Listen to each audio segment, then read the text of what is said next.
sunny weather today, and it will stay that way throughout the majority of this week. Just a brief interruption on Friday morning. We will see some showers and even some storms possible late Thursday night, but it will be a completely dry Masters weekend. You really can't beat it. Highs in the upper 60s through low 70s, still some chilly mornings. Coming up, I'll have a look at the big warm-up headed our way next week on News Channel 6 at 10 on MeTV. Is rainy weather putting a damper on your day? Enter to win your very own live 5 for 6 umbrella today. Visit WJBF.com and click on Contest and fill out the entry form for your chance to win. Getting your hands on a live 5 for 6 umbrella has never been easier. That's right. Lucky winners will be announced weekdays on News Channel 6 at 6. Who knows? It could be you. Sponsored by Busby's Heating and Air. When quality matters, call Busby's. Trusted since 1945.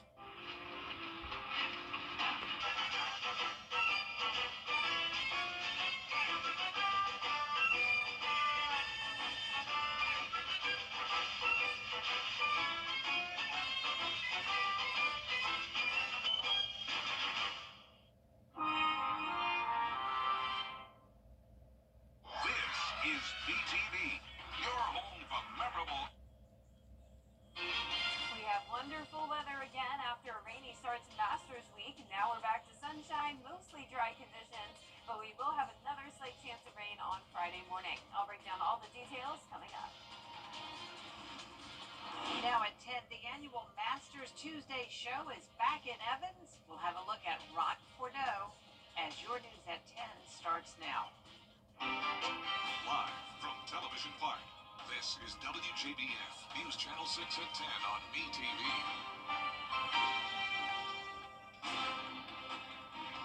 Good evening, everyone. Thanks so much for joining us. I'm Jenny Montgomery. Coverage you can count on begins with thousands coming out tonight for the big fundraiser for the first tee of Augusta. The annual Wrdw concert is taking place right now at the Lady A Pavilion in Columbia County. Isabella Moody has more. The annual fundraiser for the first tee of Augusta, Wrdw, having performers the Mason Jars, Channing Wilson, Russell Dickerson, Brett Young, and DJ Rock. The coolest things about what we get to do is when doing our job, something that we absolutely love to do, allows us to also give back. Call Georgia home, and any chance to come to Augusta during the Masters Week is a chance I'm not going to turn down. Over the past 20 years, Wrdw has raised more than $1.8 million for Augusta's first tee. This is DJ Rock's 9th year taking part in the show. He says he is glad to get everybody back together after the storm. I was here a few months ago and saw kind of the aftermath of what had happened, just still the cleanup that was going on. So to be able to come here now, get everybody here on a beautiful day, get everybody together, celebrate a good cause. People we spoke to love to come to Wrdw during Masters Week. I always go to the Masters and this follows. You get to see people and get to see a band and something to do. And you get to meet new people, and we got a lot of our friends that come out here. We're just out here having a good time, a good group of friends, a great way to spend spring break. Families were excited to hear the music at the event. I'm excited to hear what they have. I do want to kind of hear some music. Road closures around the park will last until midnight, so make sure to pay attention to law enforcement officers directing traffic in the area. In Evans, Isabella Moody, WJBF News Channel 6. The sun was out today after lots of rain on day one of Masters Week, but that rain made for a great day for some of our local businesses. While many patrons went to Augusta National's only off-site hospitality venue, Map and Flag, it was all hands on deck down the road at Top Dog Tavern. Long wait times for golf fans led to a record-setting day for the business. Businesses in downtown also saw plenty of foot traffic. We had foot traffic pretty much most of the day, even during the downpours, and we were able to, if they hadn't already, give them some guidance about other things they could do downtown. It was very rainy, and normally that means everything's kind of dead, but it was fairly busy with all the patrons coming off the course and needing to find things to do indoors, either eat or shop or anything. So we were definitely very busy yesterday, which was really good. Business owners say they are expecting more sales and foot traffic this week, rain or shine. They are a major part of the show at the Masters, talking about the plant life, especially the azaleas. The Masters puts in a lot of care and takes a lot of pride in its azaleas. The 13th hole is actually named after the plant. But the past two tournaments, the azaleas were all bloomed out, so the patrons missed out. This year, though, they are back with their A game. And they look gorgeous right now. All the different shades of the pinks and the whites. They're looking really beautiful right now. If last year was a 1 or a 0, what grade do you give this year? I think this is a 10. It looks gorgeous. Augusta National Golf Club boasts more than 30 different varieties of azaleas on the grounds. It is time now for our first look at the weather with our chief meteorologist, Jenna Petracci. Looking for a gorgeous day tomorrow. Yep, pretty much a repeat forecast for our Wednesday. Right now on our Terry Lambert Hyundai Skyview cam, it's a clear and dry night. You're taking a look at downtown Swainsboro. Our almanac shows a near average low today of 48 in Augusta, but our high was 7 degrees below average, only made it to the 70-degree mark. Our temperatures are much cooler than they were this time last night, so because of that cold front that brought us the rain and storms yesterday, we're now cooling down. So tomorrow morning will be the coldest day out of the next 10, with temperatures eventually getting down to around 40 degrees. But right now we're in those low to mid-50s, 56 in Thompson, 55 in Allendale, Swainsboro at 52, Sylvania, you're sitting at 51, 57 in Wrightsville, and 55 in Edgefield. Our dew points are in the 40s. We have the drier air that's moved in thanks to that northwest wind. The winds right now are only up to around 6 miles per hour in Washington, most of us under 5. And as for our satellite and radar, completely dry here in the southeast and really not even seeing much cloud cover.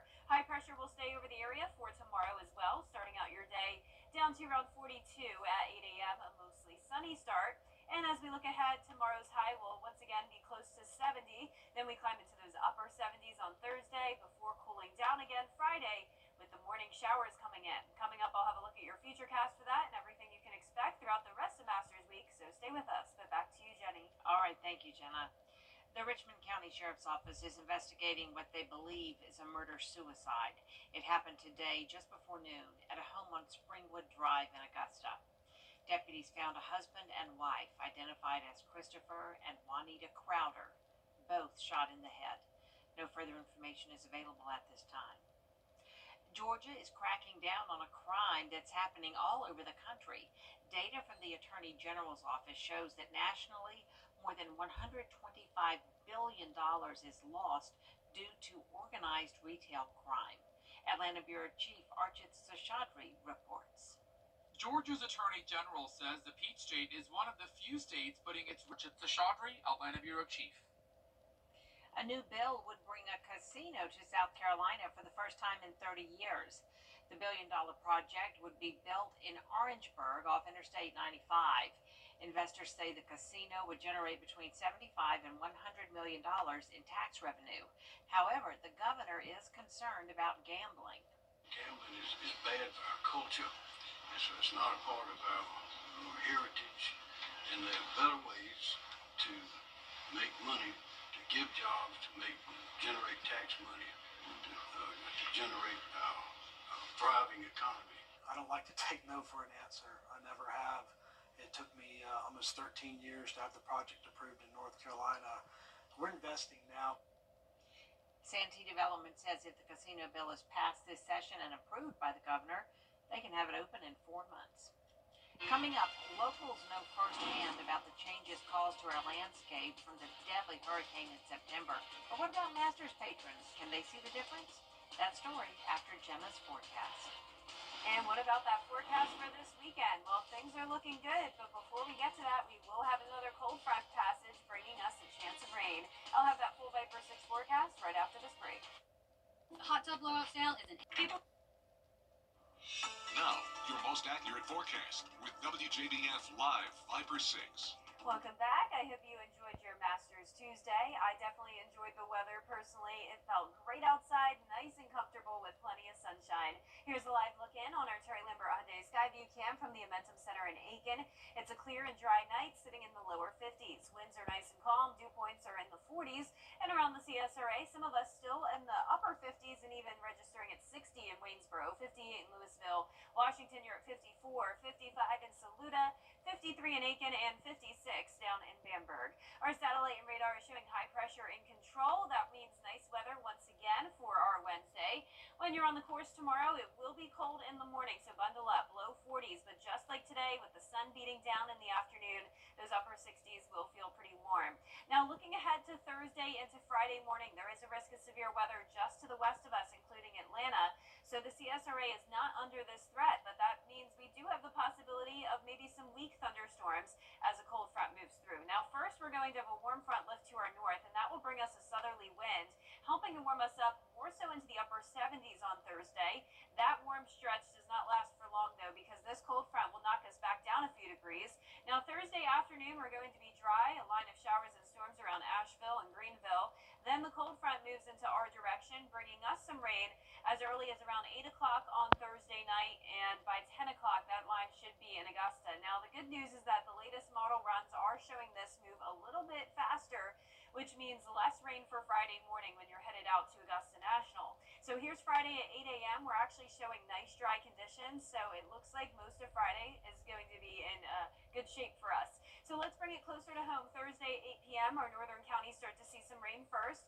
Some brief heavy downpours possible, some thunder and lightning, but once again, I'm not expecting severe weather here. Winds just gusting up to around 25 miles per hour. Here's 4 a.m. on Friday, just a few lingering light showers, and then as we go through time, clouds start to clear. We'll actually see some sunshine, and the weekend looks fantastic. 68 on Saturday, similar to today, and then on Sunday, 72. Those will continue to stay in the 40s, and next week looks to stay pretty dry as well, with those temperatures warming up. You can see the dry and warm stretch with plenty of sunshine Saturday, Sunday, Monday of next week. We'll see highs up to 82 next Monday, 86 next Tuesday, and those low temperatures also rising back into the mid-50s. Now back to you, Jenny. All right, thanks so much, Jenna. Reminders that Hurricane Helene are everywhere in our community. You still see piles of debris and heavily damaged homes. And even at Augusta National, you can tell things are different. If you stand near the ninth green, you can see all the way to downtown Augusta and the top of the WellStar MCG building on Broad Street. But patrons say the course is still as stunning as it's always been. It's a little sad, but these legacy trees that are still here, making it look beautiful. Still beautiful, but it's definitely thinned out a lot. You can see the trees. I mean, they've taken a hit. The storm debris collected in Augusta is more than 4 million cubic yards. That would fill Sanford Stadium from the playing field all the way to the top row of seats 3 times.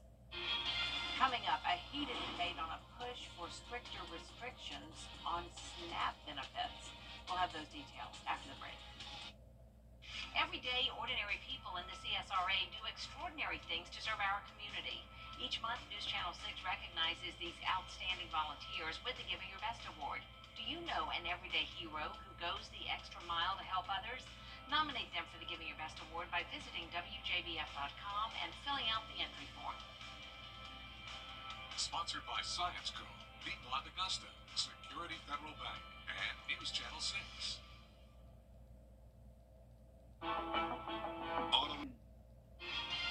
Coming up, the second practice round concluded at Augusta National Golf Club. Hear from some past defending champions and one looking to claim his first Masters victory in sports. Tomorrow, only 7 Central. You have a tie on that goes with nothing else. Only on News Nation. At WellStar, we believe that when you have more time being a person than a patient, it means more firsts, relationships, and connections.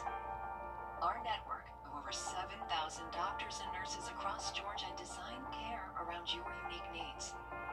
Because care for every part of you means more time for the ones you care about most. WellStar, more than healthcare, people care.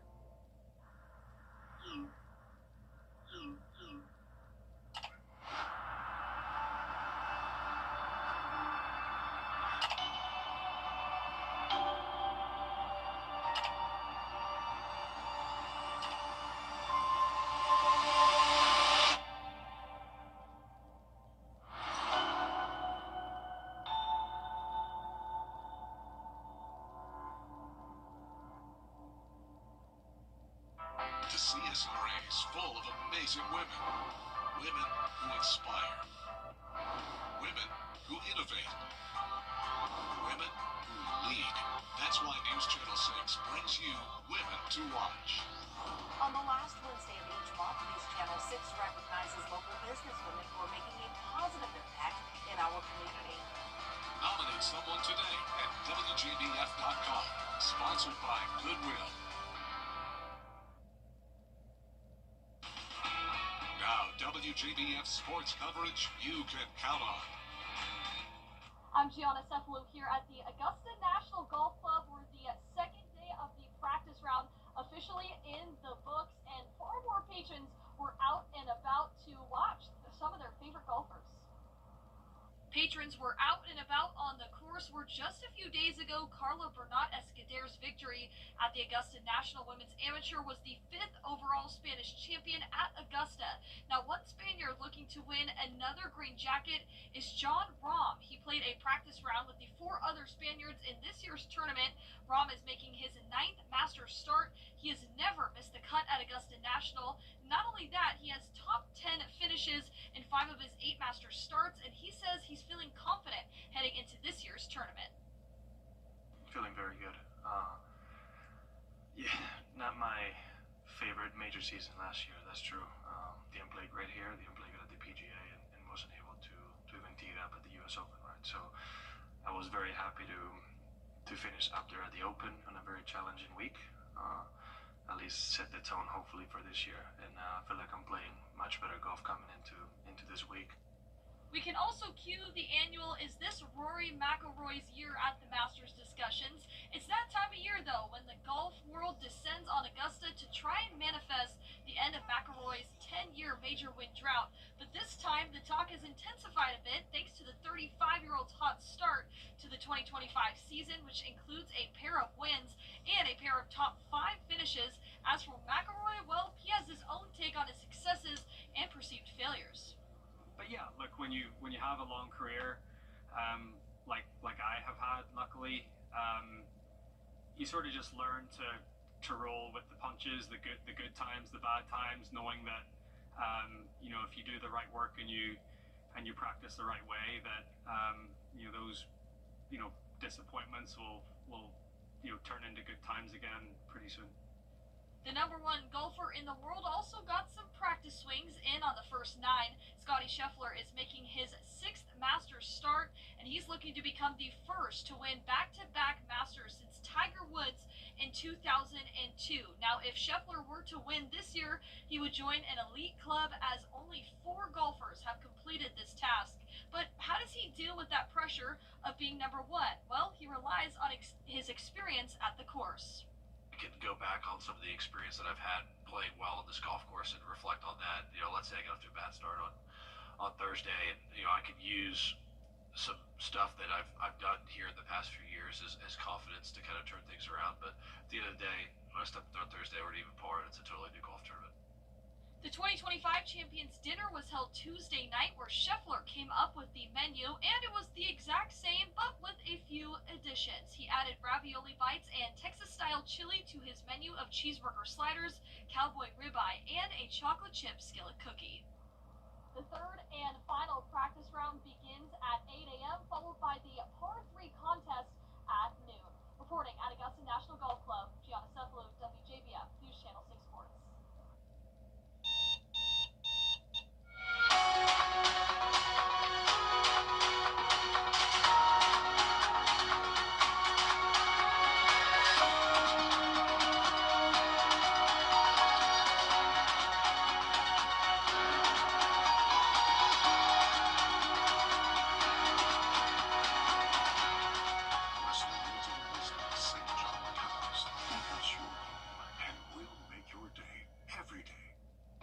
From Kenai, News Channel 6 congratulates Charlotte Garnes, this year's Remarkable Women honoree. Recently, Charlotte was recognized as a News Channel 6 Woman to Watch for her outstanding work with Reinforce, a nonprofit that provides jobs and housing assistance for incarcerated women. I'm not doing it from a place of judgment. I'm doing it from a place of love. Charlotte will represent the CSRA nationally at next star's Remarkable Women Award ceremony. Women to Watch, proudly sponsored by Goodwill. Over the years, thousands of people have gotten their hands on one, and who knows, you could be next. Win your very own Good Morning Augusta coffee mug at WJBF.com/coffee club. Sponsored by Honda Cars of Macon. Last but not least tonight, a breakthrough that almost seems like science fiction. 3 wolves puff, puff, pup bred carrying genes from the fabled dire wolves. Ginger Z explains. Nymeria? With their foreboding presence, all-knowing eyes, and undying loyalty, the dire wolf was as much a part of Game of Thrones as the actors themselves. And this morning, Colossal Biosciences say that they have managed to bring these mythical creatures, who last roamed the Earth 10,000 years ago, back from extinction. They say it's the first time an extinct species has ever come back to life. Scientists have predicted that by 2050, more than half of species that are alive today could become extinct. I don't want that future. According to Beth Shapiro and her team, they extracted high-quality DNA from direwolf fossils and combined that with the genome of a gray wolf. That animal looks like a direwolf, it will behave like a direwolf, and it is a direwolf. Colossal's chief animal officer, Matt James, is in charge of taking care of the 3 white direwolves, Romulus, Remus, and Khaleesi. Colossal is keeping the now 6-month-old direwolves at an undisclosed location on a 2,000-acre enclosed nature preserve. The responsibility lies on me and my team in order to make sure that those animals live the best life possible, experience the most optimal welfare possible. Dr. Robert Klitzman is a bioethicist and geneticist at Columbia University. And while excited about the idea of the direwolf, and I mean, gee, that's impressive. There's a certain wow factor. Like, how cool is that, right? he has concerns. The bottom line is a lot of the genome we still do not understand. And so one wants to be careful if you're mucking around with genes, that there may be things we don't understand. You may produce a wolf that's twice as ferocious. After all, Jurassic Park, which explored the concept of bringing dinosaurs back from extinction, might have started like this. But it wound up like this. A cautionary tale for scientists. Ecosystems are very delicately balanced, and nature is far more complicated than our ability as humans to understand it or to understand all the possible unforeseen consequences. Yeah, I see both sides of that very clearly. Right, definitely makes you think of Jurassic Park. Definitely. And I love that theme song, by the way. That just brings back good memories from Jurassic Park. Oh, yes, I love that indeed. Well, our 10-day forecast is going to show us nice sunny weather over the next several days. Just that slight chance of rain Thursday night into Friday morning. A lot of that happening overnight and not impacting us too much. Temperatures are warming into the upper 70s on Thursday, then cooling back down to the upper 60s on Saturday, and we warm up even more next week. The news continues at the top of the hour over on News Channel 6 at 11. And Hogan's Heroes is next here on BTV. Have a great night.